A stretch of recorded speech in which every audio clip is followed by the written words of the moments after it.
quite gangster. Yes. Can we expect you to be even more gangster this season?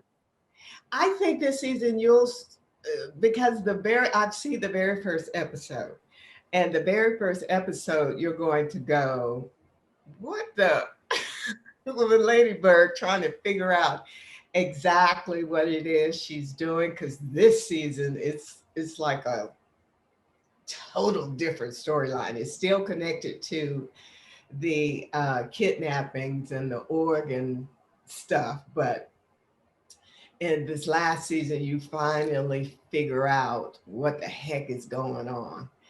And there's a new character in the show this season that's going to just blow everything up. And she has to get, she's gangster this season, but not as gangster as past seasons. You see a softer side of Leona this season. I think it's. This is the final season. So when we go all the way back to episode 1, all the seasons you've had before, what episode do you say was the best episode of the whole series? Oh my God, it's been so many. Oh my God, girl, you're talking to an old lady.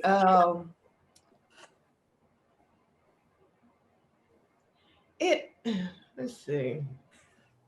I think it had to maybe have been the 3rd season, because I wasn't on the on the 1st season. I didn't join the cast until the 2nd season. And by the 3rd season, because actually I don't think I was supposed to be on there as long as I was. When that very first episode that I did, I think I was supposed to do maybe 2 episodes, and that was it. And they liked what I was doing with the character, so they kept evolving and kept writing for. I think it was that season. I'm trying to remember. I think it's the 4th season, because it was definitely the 4th season, because she was straight gangster. The 4th season, she was having meetings with her little runions in restaurants and slapping her granddaughter and just really keeping everybody in line. So I think it was that 4th season where you saw the worst of Leona, or the best of Leona, as I like to say, in her element. Why do you think Saints and Sinners is something that everybody should talk about as a classic?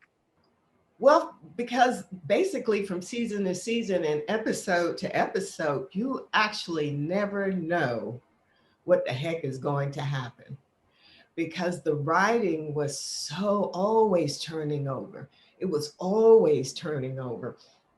And I remember when I first started and we would be at the table reads, this was before the pandemic and everything, we wouldn't get the scripts until it was time for the table read. And we would be in there reading the table read, and I would be going, what the hell? Because it was all just surprising and new elements of it continuously happening.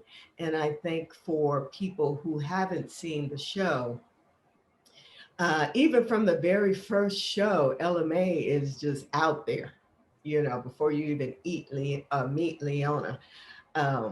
So I think it's just a continuous thing. It starts out being about church and family and trying to, who's going to control the church. And it just slowly evolves into a whole nother thing.